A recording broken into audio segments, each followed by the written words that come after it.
Today we've got two amazing aviation stories from the Second World War. First up is the case of a ghost plane, a Phantom P-40 American fighter plane. So our story starts in late 1942 in Fujian, just across the strait from northern Taiwan. To be exact, at what was called Jianao, inland, northern Fujian province. The Taiwan History Podcast, Formosa Files, is made possible through the generous sponsorship of the Frank C. Chen Foundation. Formosa Files. We're at a small airfield with the Flying Tigers. The Flying Tigers was the nickname for the American volunteer force of the Republic of China Air Force.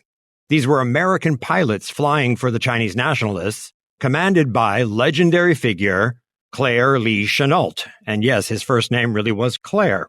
The Flying Tiger planes were Curtiss P-40B Warhawk aircraft. They were marked with Chinese colors, the White Star, but best remembered, of course, for their dramatic shark nose. The nose of the fighters was painted with the menacing eyes and the teeth of sharks.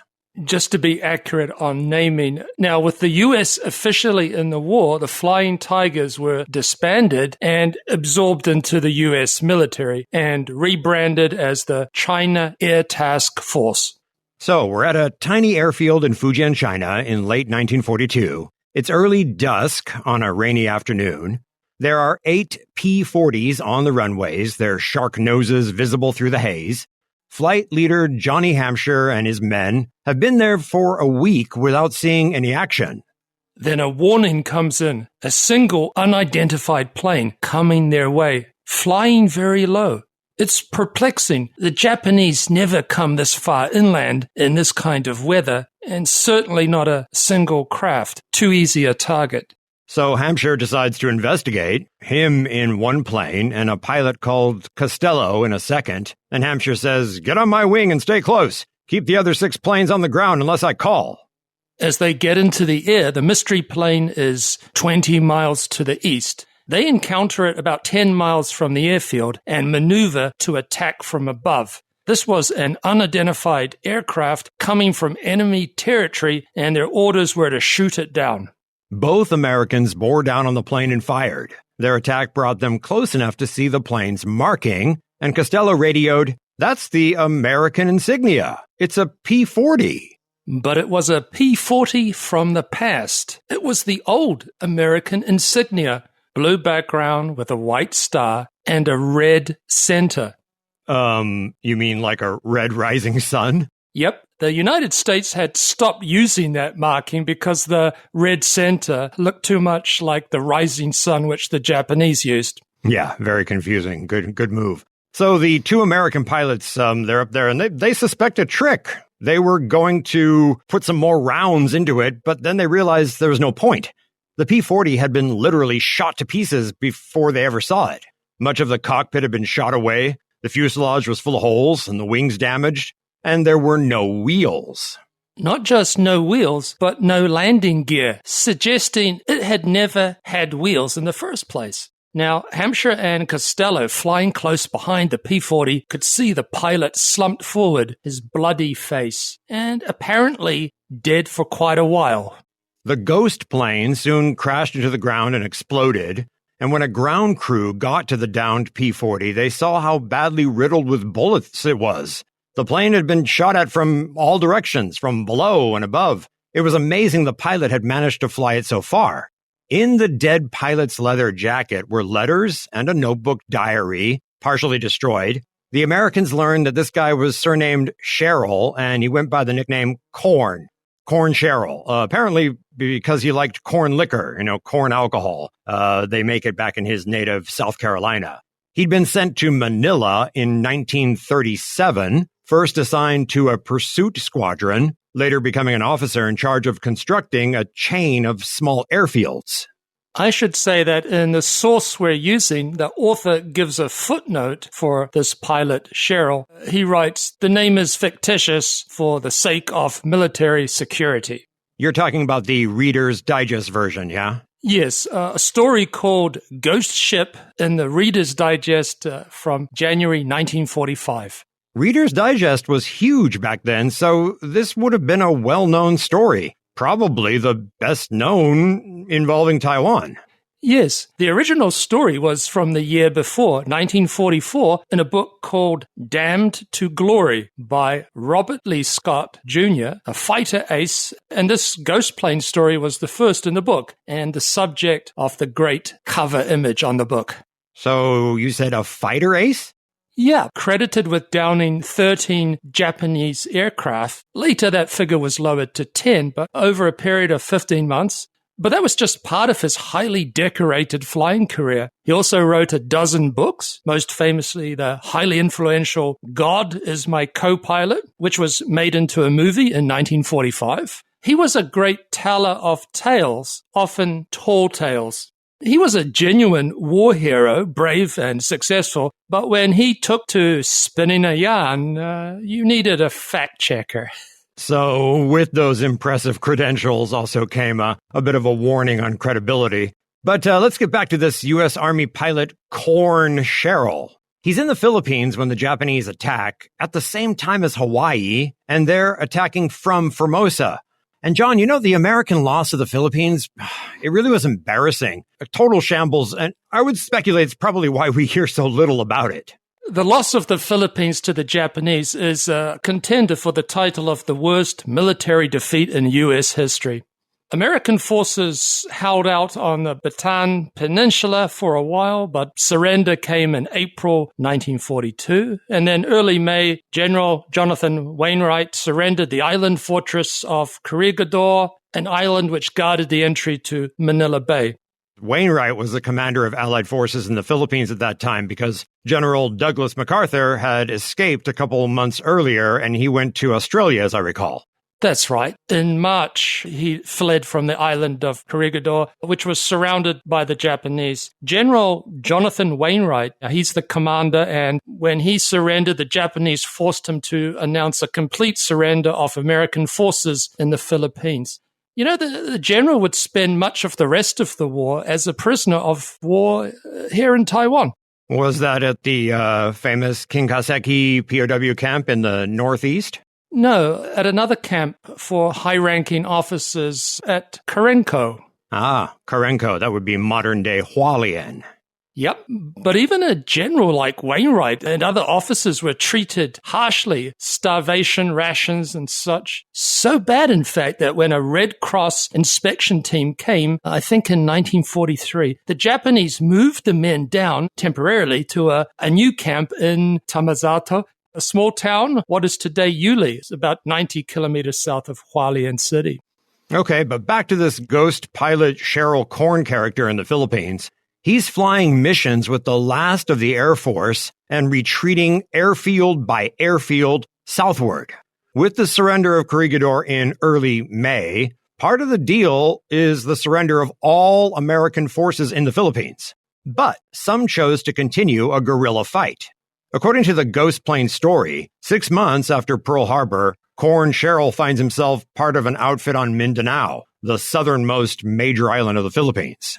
This band of holdouts consists of 11 mechanics and one busted-up plane, a P-40 Warhawk. Its wings are good, and likewise 6 working 50 cal machine guns. And 4 miles away, the Americans find another P-40, and they take the fuselage carried by local tribesmen back to the wings, and the Americans somehow manage to make a working plane from these 2 wrecks. And the story goes that these holdouts cut a 5,000-foot runway, and because they didn't have wheels, they made bamboo skis for takeoff. And the plane was fitted with an extra 50-gallon gas tank. There's ammunition for the machine guns and 4 300-pound bombs. They're not using the plane for escape, but for attack. So they've got a working plane, maybe. So what's the attack plan? They want to hit back at the Japanese, so it's a matter of doing the most damage. The plane and its single pilot will hit Formosa. The story says, quote, it was 1,000 miles to the great Jap naval station at Taihoku. The great Japanese naval station at Taihoku? That would be modern-day Taipei?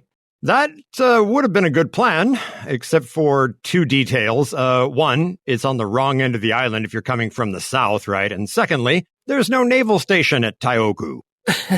Right, very odd. So if putting a plane together in the jungle from two wrecks isn't a bit suspicious, then this certainly is. The naval port and airfields of Takao or Kaohsiung in the south would make a lot more sense. Yes, and in another retelling of this tale, I've seen Takao used instead of Taihoku. So the story says on December 8th, 1942, that's one day after the anniversary of the Japanese attack on Pearl Harbor, Lieutenant Sherrill took off from the jungle airstrip. He dropped the bamboo skis and flew toward Formosa, and 5 hours after takeoff, he reaches Formosa.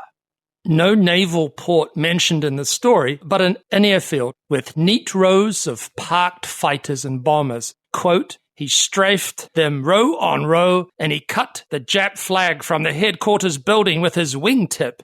He laid his first wing bomb right in the enemy officers, end quote. Now, the P-40 was taking anti-aircraft fire. All that pilot Korn could do was keep low where the gunners could not spot him too long at a time, and he continued strafing every plane he could get his sights on. Japanese Zero fighters caught him dropping his last bomb into a hangar, and he and his plane were shot up, but he got away. His instruments were damaged, but he set his plane due west to China, a Chinese airfield 250 miles away, where he would arrive already dead, a ghost pilot, intercepted and shot down by P-40s of the China Air Task Force. And that would be the end of our story. John, we dropped a few hints. I particularly like the clipping the Japanese flag with your wingtip. We dropped some hints, but it's time to come clean. This story cannot be true. Right. The story is a fabrication. I suspect the author made it up, killing time with his flying tiger buddies, and it took on a life of its own. He admitted in a later retelling that it was highly embellished, as so few details were known, but... Is there even a kernel of truth to it, do you think? I would bet my last bottle of corn liquor on it being a complete fabrication. Yeah, and strangely, it's a stubborn story that refuses to die. I first came upon it in a book on mysteries of the Second World War, published this century, and presented as fact. There's some interesting speculation and information on the internet about this ghost P-40. An author and military historian called Daniel Ford, who has written about the Flying Tigers, he investigated the story. He says Robert Lee Scott retold the story again in a Boston magazine, but this time he made the hero a Boston native. Ford also cites an online account written by a Dave Kite or Knight. I'm not sure how to pronounce his last name. This guy said he attended a live event where General Scott was asked about the Mindanao P-40 story in a question and answer forum. Yes, according to this account, Scott laughed and said he and another Flying Tiger pilot made it up as a lark during the war. They later admitted it was a joke, but the thing refused to die. He said they were stunned to see the thing in print in an issue of Air Classics, that's a magazine, and if they had any idea that it would be still around 40-some-odd years later, at that time, they wouldn't have done it. Okay, 100% hoax. So from late 1942, those were dark days for the Allies, we move 2 years forward now to when the Americans are closing in on the edges of the Japanese heartland. And we move from a fictional fighter pilot hero to a real one, though both could be called ghost pilots, I guess. We're talking about the Formosa Air Battle of October 12th through 16th, 1944. The skies above Taiwan are ablaze with dueling fighter planes. During these days, there were a series of large-scale aerial engagements between American planes flying from aircraft carriers and Japanese land-based air forces of the Imperial Japanese Navy and Imperial Japanese Army. Taiwan was hit by numerous daytime American air raids against Japanese military installations. On land and air, the Japanese suffered. More than 300 planes destroyed. And this air battle would remove effective air cover for upcoming operations in the Philippines. Our story starts on the morning of the first day of the Formosan air battle. That would be October 12th, 1944. Aircraft of the U.S. Third Fleet attacked Japanese military facilities in southern Taiwan and battled with Japanese fighters in the air. Among these Japanese fighters is Sugura Shigemine. He's 20 years old, an Imperial Japanese Navy pilot flying out of Tainan. He takes to the air in his Zero fighter. A Model 32 Zero fighter for aviation buffs. Like other Zeros, it's a highly maneuverable fighter, but part of that maneuverability comes at the cost of protection. It was fragile, and as with many of his colleagues that day, it will be his last flight. So in the air battle, Sugura's fighter was hit by machine gun fire and burst into smoke and flames. He's going down. His plane is headed for a village. The young Japanese pilot manages to pull the nose of his plane up and divert it from crashing into the settlement, instead crashing into a nearby field. And this was witnessed by local Taiwanese. So Sugura could have tried to save himself by ejecting from the craft, but instead chose to save the village by steering his plane clear. So these Zeros were a bit of a death trap. They didn't come with ejector seats, right? Right. I think escape was a case of ejecting a canopy and jumping out if you had your parachute on. Anyway, witnesses also saw Sugura's body at the crash scene, which must have been pretty grisly. In an excellent article on this story by Taiwanese-based journalist Katakura Yoshifumi, he says the only clue to the identity of the aviator was the name written on his boots. The badly burnt corpse was, quote, recovered by the Japanese military and later honored in group services in Taiwan and his native Mito. Mito is a little bit north of Tokyo. So that would sound like the end of the story, but no. Today, this young pilot, Sugura Shigemine, is venerated as a deity. He's General Flying Tiger, and he got to be this deity because of his heroic act. General Flying Tiger, quite a name. Yeah, but there's no connection to the American Flying Tigers of World War II China. It's a separate thing. So there's a temple in a northern Tainan suburb where you can find the Zheng'an Tang, also known as the General Flying Tiger Temple, Fei Hu Jiang Jun Miao. For such a great backstory, the temple setting is a little disappointing. A typically drab urban setting, lots of concrete. It's on a corner, no sidewalks, treeless streets. Family Mart on one of the opposite corners. There's a banner proclaiming in Japanese, welcome worshippers from Japan. But otherwise, the small temple is a typical Taoist temple. You've got 2 dragons on the roof and 3 god figures at the center, which are very common. They represent blessings, salary, and longevity. But if you go inside, the temple is quite different. For a start, it's dedicated to a single deity, not a multitude.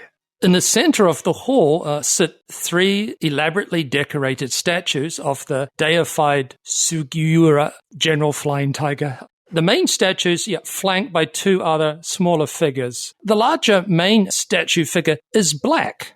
Yeah, black. That's actually not an uncommon feature of temple statues in Taiwan. Right, quite striking, isn't it, when you go into a temple and on the altar is a black-faced god or goddess. Yeah, and it's not just like dark wood or something, but painted or stained, completely black. Yeah, the Matsu statue at my local temple, she's black. When I asked about it, I got several answers. Black indicates antiquity and holiness, some told me, related to the amount of incense smoke burned.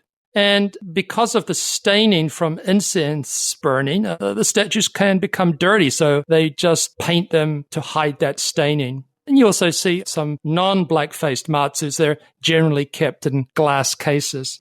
That's interesting. So this Zhengnan Temple in Tainan is entirely dedicated to one deity, the General Flying Tiger, which is unusual in Taiwan. So how did things go from a fatal crash of a Japanese fighter pilot to him becoming essentially a minor god with his own temple? World War II ended the summer after his death, and then there was the arrival of the nationalists from China and erasure of Japanese culture, right? People repatriated to Japan, language replaced, shrines replaced, and so on. Taiwanese were encouraged to forget their recent Japanese colonial past.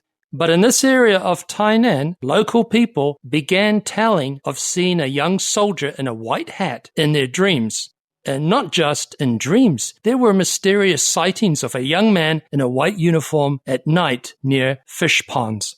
You said a white uniform, so white uniforms are usually naval uniforms. Yes. Okay, so Katakura Yoshifumi, that Japanese journalist you mentioned earlier, he writes, quote, seeking an answer to the sightings, residents went to the priest of Chaohuang Temple, the main shrine in the area dedicated to the revered god of medicine, Baosheng Dadi. The god of medicine instructed the local people, through a priest, that Sugiura should be honored with a title and a place of worship. In 1971, villagers built a shrine for their hero. It grew in reputation, attracting worshippers from around Taiwan and also some from Japan, and the present temple was built in 1993. I'm kind of surprised that the new authorities on Taiwan at that time allowed this very strong memory of a Japanese hero. Yeah, perhaps Tainan is slightly different from up north. So worshippers who come to the temple, they go there seeking help or guidance from General Flying Tiger, and that could include help for students passing exams or luck in health and work. The article writes, once in the morning, to the tune of the Japanese national anthem. Don't worry, I'm not going to ask you to sing it. And then again in the evening to the patriotic song, If I Should Go to Sea, worshippers light cigarettes and set them before the figures. And this ritual's been going on every day since 1993. So they set cigarettes like incense in front of it. Interesting. Cigarettes. I guess the pilots were heavy smokers. It makes sense because it's a way to steady the nerves before flying into combat. Safer than downing a few bowls of sake, I guess. Anyway, the shrine has developed strong links with Sugiura's hometown of Mito. Sugiura was born in Mito, Ibaraki Prefecture in 1923. As a young man, he had initial training at the Imperial Navy's Air Base in Ibaraki and then came to Formosa for more advanced training. People in Mito have raised money to provide Zhengnan Temple with a mikoshi, sometimes translated as a portable shrine, but it's basically the palanquin or sedan chair you see in those processions. The Mito one came tipped with a golden replica of the Zero fighter flown by Sugiura. Now, it's not life-size, but it's relatively big, and it's made with gold, so it's pretty awesome. This gift came in 2015 and is a new symbol of the temple. In 2016, a delegation from the General Flying Tiger Temple accompanied the main statue, to Mito in Japan, where there were special memorial events. And a nice footnote, the General Flying Tiger statue wasn't checked in as baggage, but got a proper seat on the airplane. Yeah, you'll see that all the time, even on the high-speed rail. You'll see a god being transported. He gets his own seat, or she gets her own seat. So that's a pretty heartwarming story, capturing a lot of Taiwanese traits, actually, some religious, and then definitely a fondness for Japan. A fondness for building temples. As I've said before, my in-laws have one. Yeah, freedom of religion. If I had to choose a single virtue of this beautiful island, I would say freedom, especially freedom of religion. So I raise a glass to the General Flying Tiger, his courage and sacrifice. Although, John, it doesn't take much to get you to raise a glass to anything. Okay, so you got two stories today. One, a fabrication, maybe perhaps a tiny element of truth to it, and the other, a true story. I really like this Japanese fighter pilot. There are other stories like this in Pingdong and other places of pilots, Chinese, Taiwanese, who their planes are going down and they decide to take their life rather than risk hurting civilians. And wow, to do that is quite brave. And I've got plenty more aviation stories to tell, but I'm going to ration them out. They're among my favorites. Okay. Thanks for listening to this episode of Formosa Files. Feel free to write us at formosafiles@gmail.com. And of course, check out our website, formosafiles.com. I'm Eric Michael Smith. I'm John Ross.